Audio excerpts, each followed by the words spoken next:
Hey, what's up? Thanks for joining for another video. In this video, we're going to take a look at Geometry Nodes, how to do text and bevel the text all in Geometry Nodes. And this is actually a sequel of an older video that I did.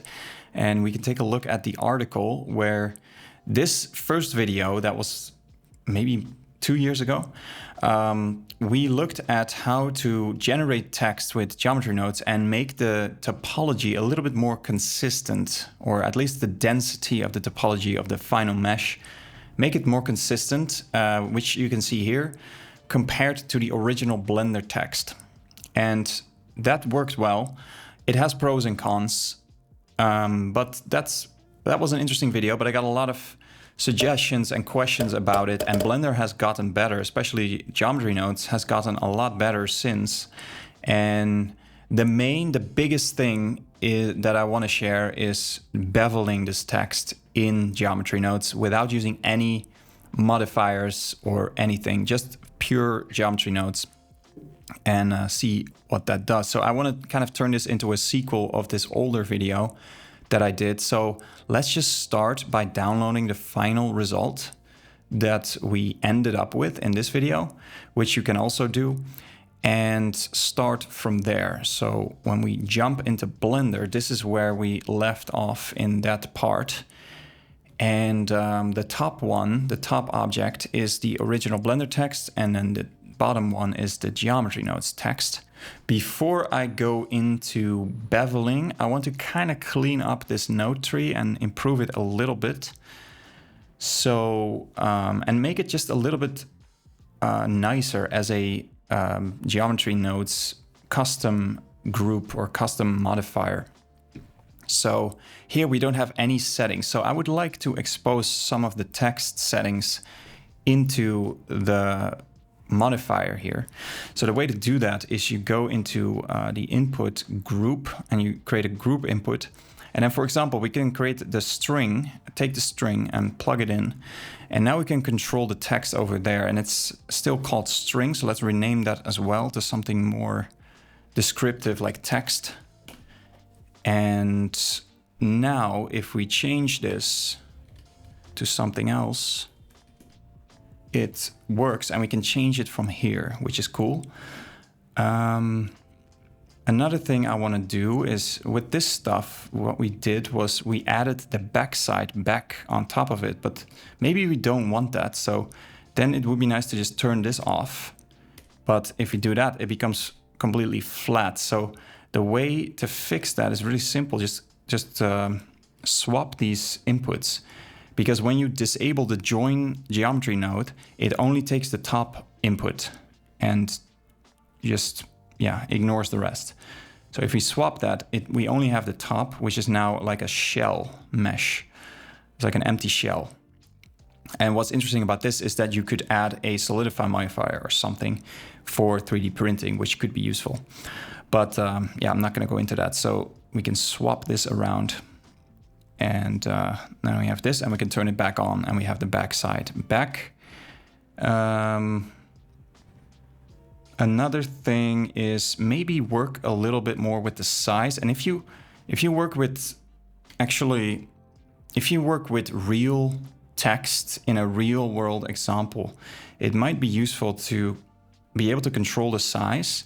And also what I like is Blender can scale the text to fit a certain size. So if your text is very dynamic and it changes all the time, then Blender can scale up or down the text to match your text box, which we can set over here with the width, maybe set it to 4 and the height to 2.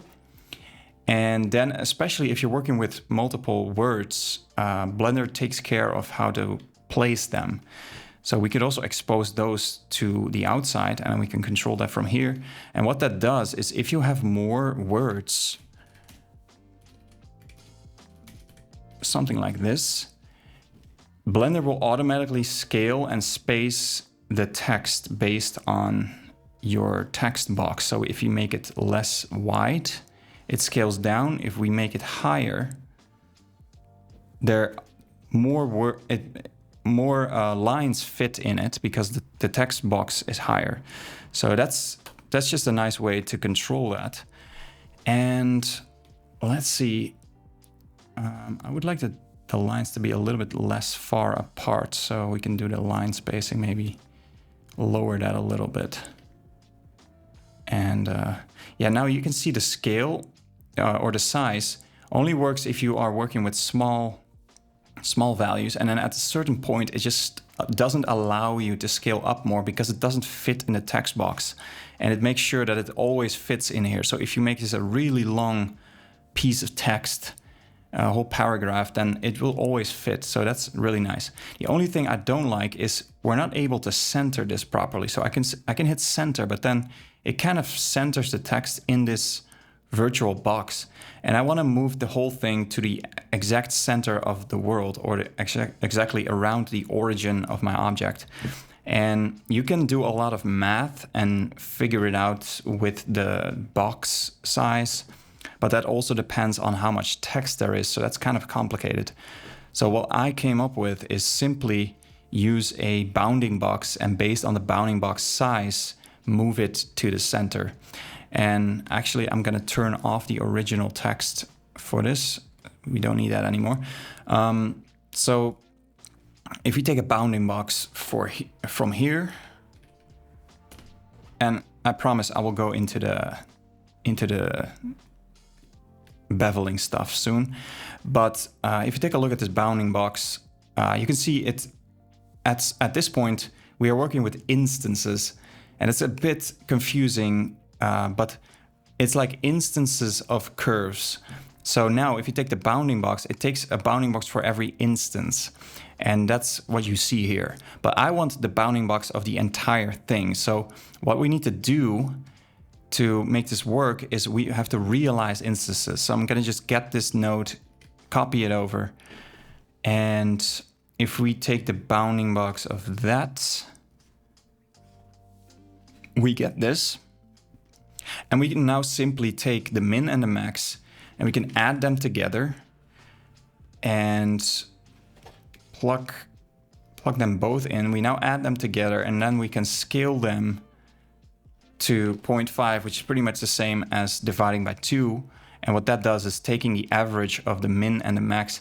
So if you take the average of that, you're exactly in the center of the bounding box. So we now have this location. So if we move the instances, and there's multiple ways to do that, which I will show you. You could set position, which you might know, but this is more useful for setting the position of each individual point. And I want to move the entire thing, which you can do with this, but I don't think it's very efficient. So instead of that, you also have transform. And now you can transform geometry, which you can both, you can translate, rotate, and scale. And that's, I think, a little bit better, and we could do that. But what I think is the most efficient is translate, because that only allows you to translate, and it only works on instances. So translate instances is what I'm looking for. And I should actually just test the performance of this. Maybe it doesn't really matter, but I think this makes the most sense. So we don't want to realize instances. We just want to realize the instances for the bounding box to work. But then we want to go back and work with instances because we want to translate them. And if we translate our instances, this is the instances we're working with here. This is just the curves. And we want to move them to the center. So if we want to move that, if you move that with the bounding box center, it kind of moves it out. So all we have to do is move it back to the center. So make this negative 0.5, and that fixes it. And now our text, no matter how we change it, will always be around the origin. And that is very useful. So we can turn up the scale, but it doesn't allow us to scale up more than fits in our little box, our text box. And we can change the text box width and height like this. And yeah, that just works really well. And so what we could do here is Let's see. Then plug this in here and remove the viewer node. And now the text is in the center. This is kind of like centering the text. So we could group this and call it center. And that is a little bit easier to see what's happening there, because we can now disable this single node and it kind of undoes this centering action. So that centers the text, and that's just useful to have. And we can clean this up a little bit with maybe the only thing I want to change here is take this node and move it, or add another group input and just move it like this. That's just a little bit cleaner, I think. All right. So now we're centering this. We're resampling the curve to get this consistent resolution, which if we don't do that, we get the original kind of Blender text resolution. Then we're filling the curve, extruding the mesh, and also flipping the back faces and adding it back together. Then we're realizing the instances, which I don't know if we need to do that here. I think we can get away with not doing that here. And maybe, maybe do that right before we're filling the curve. I think that's a bit better. And then we're merging by distance, because we want to kind of, after joining the geometry, it just lays on top of each other, but then we want to just merge by distance. And if you want to know more about how this works, you can watch part 1 that we did a while ago. The next thing before I do bevel is, I think this node is very useful, and what I want to have as output is just, I want to create text curves with this node, and then from those curves I want to make them a mesh, like a 3D shape. So then I want to add a second geometry node where I do all the 3D stuff. So here I just want to get the curves out, so that's what we get from this node, and the rest I want to copy and remove them, and then go to the other geometry nodes group and add them here.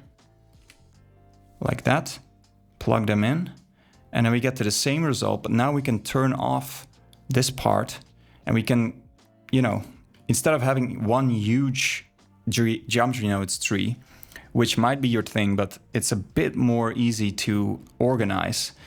Now we kind of split them in 2 groups. And another benefit of this, besides being able to turn off the second one, for example, another benefit is now we have this node group that creates text curves, but we can also plug in other curves, like an SVG logo. We can turn that into curves and plug it in before this node, and that turns it into 3D. So it's kind of more usable or reusable now. So let's rename this to Meshify curves or something. And then we kind of know what it does. So here we create text curves from some text and some size values. And then here we meshify the curves because, that's what we do here. And so all the resolution stuff is still controlled in here where we create the curves. And we can change this resolution here, stuff like that. And then the 3D stuff is handled in this second group.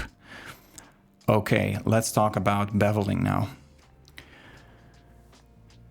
So from the side, what beveling should do is pretty much the most simple bevel is kind of like a 45-degree angle that just cuts off the edge like this. So let's make that a little bit more visible on the blue and maybe a bit thicker. So we want to have some kind of bevel amount. And that determines how much beveling we're doing. And then that happens here. And then the total amount of the total thickness or depth of the text, let's call that depth. So that should be this entire thing. That's the depth. So let's create these two values in our modifier. first one is the total depth, which is now kind of the extrude amount. And let's rename that and call it depth. And it is a distance. And the minimum value should be 0. It shouldn't go negative. That's kind of weird. So now we have depth control and we can move this. And now we can see our text depth becomes,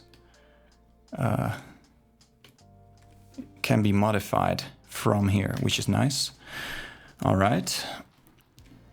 So the bevel amount, I also want to kind of control that in the same way. So how are we beveling this? It's kind of like we're extruding this flat mesh that we get here. We are filling the curves, so we create a flat mesh. And if you don't want to know what that looks like, that's just this. Then we are extruding that. And that looks like this. But with the bevel, we kind of want to add another layer of extrusion and then move the points. So let's just add that second extrude mesh. And we could do that after everything. So let's just add it over here, because here we're joining the backside and then we're merging those vertices on this edge. So I just want to leave that alone and then after that extrude again. But what we're doing now is we're extruding all the faces, because this is set to faces. I want it to be set to faces, but I don't want to extrude all the faces. I only want to extrude the top faces, which we can get here. We can get this selection for free from the extrude mesh, and we can plug it in there. And now we're kind of doubling the, we're doing the extruding twice. And that's kind of what I want, but I don't want to make it higher. I want to control the height, the total height with our depth, and then the bevel amount with the bevel input that I'm going to set now. I'm just going to expose this as well. And this is also a distance. And let's set the default to 0.01, it's like 10% of the original depth. And also don't allow negative values. So the minimum should be 0. And now we can control this second extrusion. But to get the first one, I want to take the depth and subtract the bevel to get this length. And that's very simple to do. I just want to take this and subtract the offset scale. That should be called bevel, by the way. Yeah, that's better. So now we have the depth and the bevel, and we subtract the bevel from the depth to get the length of the first extrusion. And now we kind of have that. So if we increase the bevel, the total depth of the text doesn't change, but this line changes. And that's a nice base, but this is the easy part. Now comes the complicated part. We want to move this stuff. And the way we can move that, you might think you could use the offset, but the offset is kind of special because this is set to the normal by default, because we can see if we choose the normal, nothing changes. This is the normal. So I kind of don't want to mess with this. And by default, it's already set to normal. So let's just leave it at that. What I want to do instead is kind of move those top vertices using set position. And now we can use the offset here, which is a little bit better to control. And so we could set this offset, and now everything is moving. If we only want to move the top, we can use a selection, and we get this selection over here, which is super easy. And now we can move this. So if you look at it from this side, it kind of looks like what we want, but what I really want is not moving everything to the same direction in the same offset vector, but I want to move everything in. So from the top view, if we disable this, what I want to do, top view, is I want to move these vertices this way. I want to move these vertices this way. These go this way, and these go this way. and like that. And this information of this direction is something we get from the curves. So we should be able to use that. So let's check that out. So let's go all the way to the beginning, and here we get curves. So maybe we should call this curves instead of geometry, because we know we're gonna take curves and meshify them. And before the group before it creates curves, so that makes sense. So here we get curves, and here the input is a curve, but from that moment we create a mesh. So let's just start with the curves and look at what that looks like. And let's see if we can move those things the way I showed here with these arrows. So for that, I also want to use a set position. And I want to apply that in between the input and the viewer. And let's just move this out of the way. Actually, a better way to just do this without all this mess is just to copy the node and just do it here. We have just a simple, this is our input, this is our viewer, so we can view the output of the original one or the viewer. Okay, cool. So now we can move this, and that works. So set position works on curves and meshes, doesn't matter. But I want to move this in the direction of the normal of the curve. Let's see what that looks like.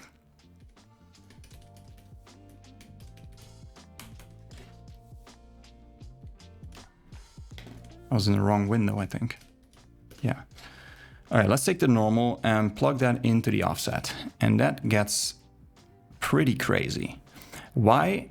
Because the normal is normalized, which means it has a length of 1. And 1 is pretty big. Like 1 is this much from here to here. So that's how much we're offsetting every point. So let's scale that down to something like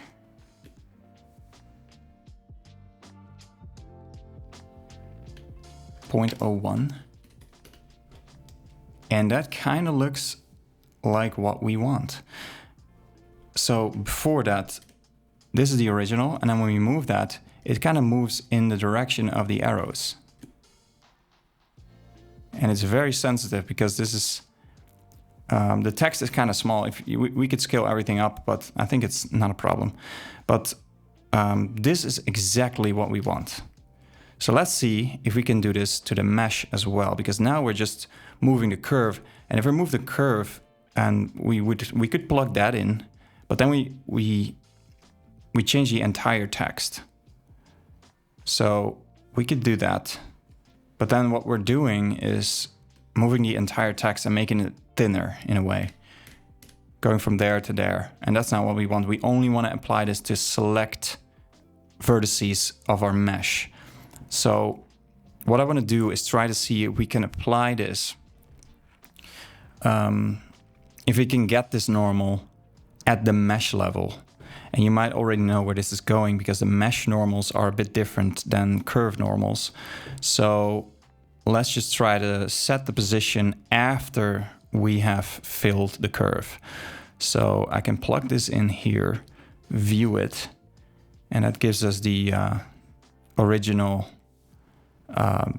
filled curve, because we're setting the position doesn't do anything right now. But we could plug in the same scaled down normals, and let's see what that does. And we saw a little jump, but it is now moving in the Z direction, because the normals of the mesh are the normals of the faces, which are pointing up. So that is something totally different. Might also be useful. It's actually useful for the extrusion, because that's the direction we want to extrude in, but it's not useful for the bevel directions that we came up with here. So this is where it gets a bit confusing, but I'll try to explain everything properly. And I recommend you just tinker with these nodes a lot, and I will make sure to provide this final blend file for download when we're done.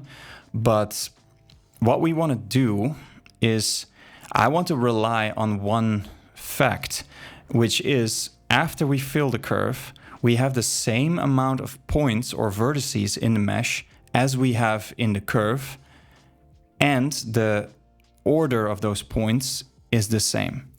And when we have those things, we can use something called sample index, and that's under geometry sample, and we can sample the index. So when we're in the mesh realm, we can go back and sample the index of the curve, because every point of the mesh has the same index as the corresponding point on the curve. That's what I'm relying on. So what we can do is we sample the index and we get this value, which is set to float by default, but I want to set it to vector because our normal is a vector. So plug in the normal and then plug in the curve geometry. So in this realm, we're in the curve realm and we're taking the normal. When we go back to check for the normal, we take the normal of the curve. And this index is by default set to as a static value of 0, but I want to set the index of every point individually. So I just want to get an index input there.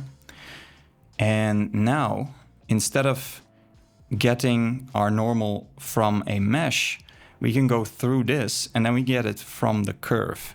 So let's see if that works. And yes, it does. So now we are on the mesh and we are able to scale in the text. And again, it's very sensitive, but it works. So 0.01 is probably good. And yeah, so that's cool. But after filling this curve, we're going to extrude the mesh, which adds more points to the mesh. It adds more vertices. So the problem with that is that here, the number of points in the mesh is the same as the number of points in the curve. That's why this works. And so after extruding, it doesn't work anymore. And we can actually see that. And let's see how we can do this. I think I'm just going to unplug the set position and plug it in all the way at the end. And yeah, see what that does. And now we get that sampled index curve normal. Scale it down and try to move this and look at it from there. So we can remove the viewer node for that.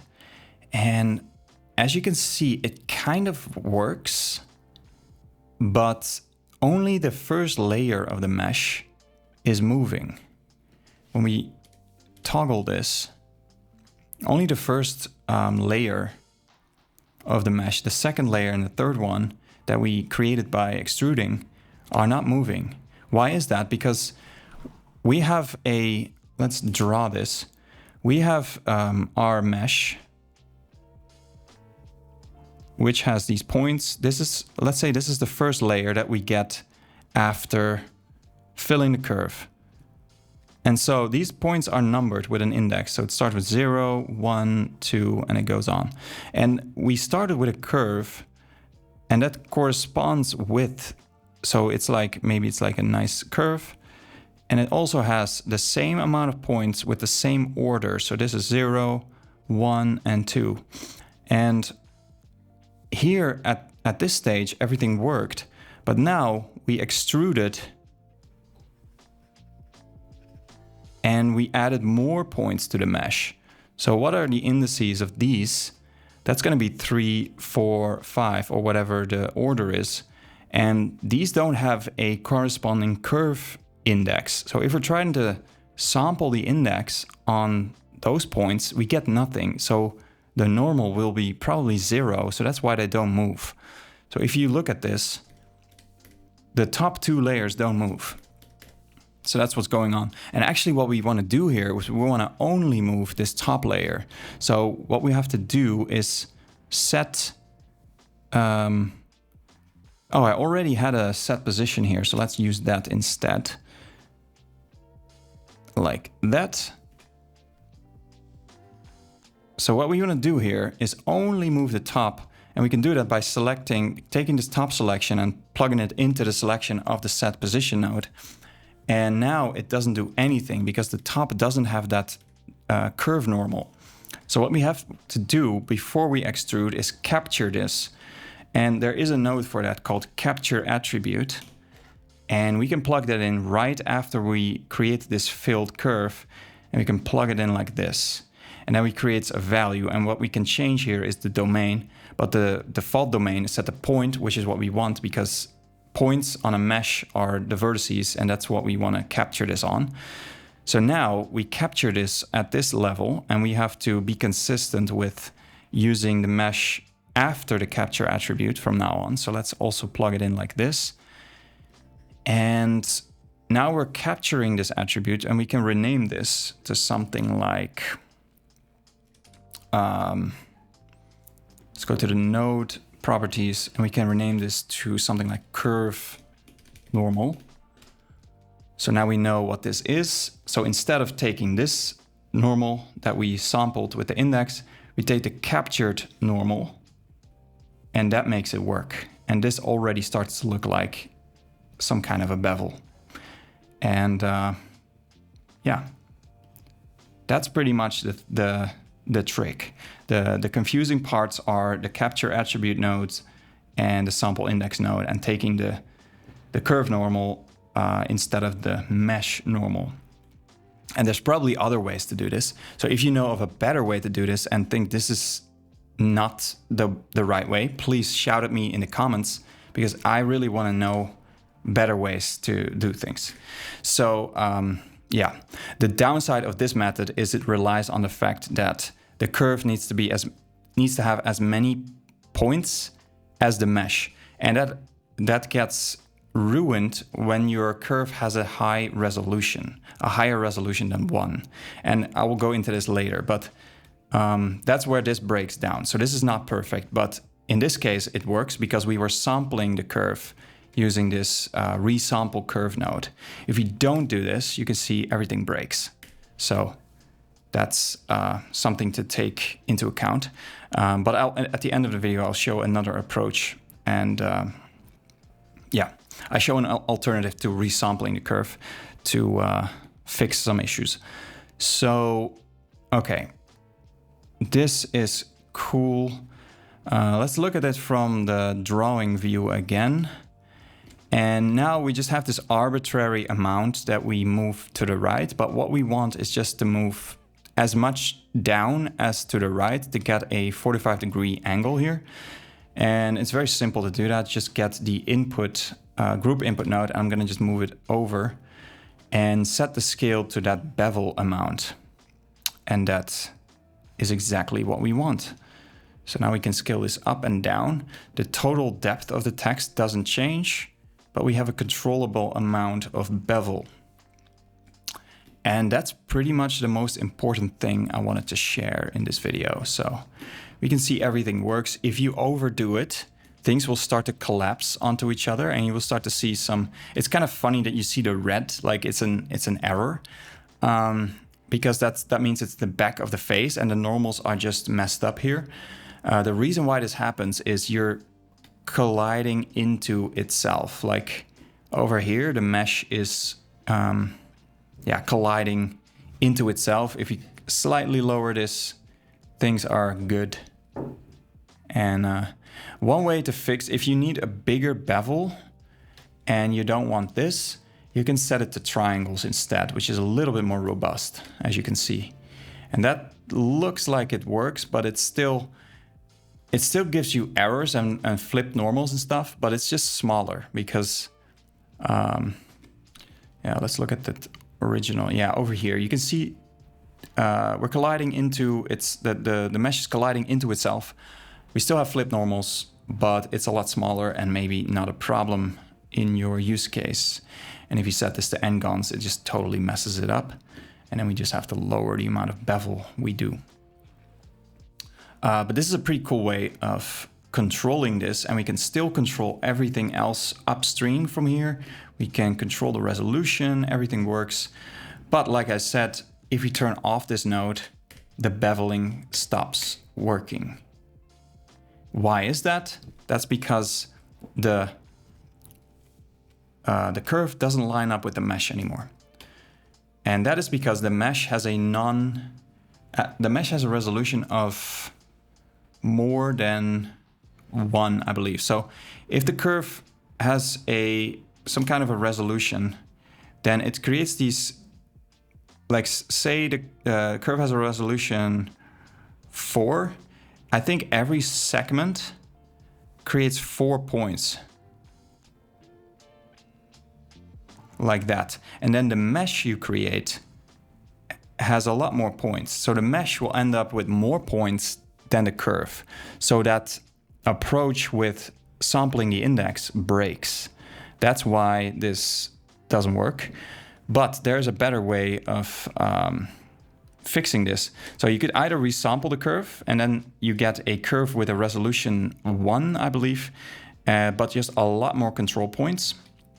And that also gives you the benefit of having very consistent density, which is cool. But there's another way, and the easiest way to get there is just to go into curve, go into right, and set the curve or spline resolution.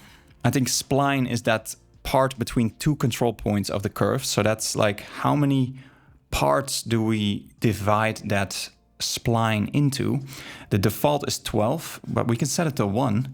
And if we do that, well, let's turn off the drawing mode. If we do that, if we do that and plug it in, we get a very low resolution text, but the bevel is working. So this looks like a game asset or something, and this is probably not good enough for your high quality renders. So what we can do after this is subdivide the curve. So there's a subdivide curve node, and that is really nice because it respects the original curvature, the original roundedness of the curve. So if we increase this a little bit, we get this. But the bevel is still working because subdividing the curve adds more points to the curve. So now the amount of points on the curve still matches up with the amount of points that we get on the mesh. And this is a really nice alternative to resampling the curve. And I can show you, okay, we have a little bit too much going on. Maybe set this to 2. So a nice thing about this is that it respects the sharp corners. So if we look at this, and I'm kind of switching between resampling and this other approach. So let's add a switch node. So now we're resampling and now we are subdividing. And let's do that properly.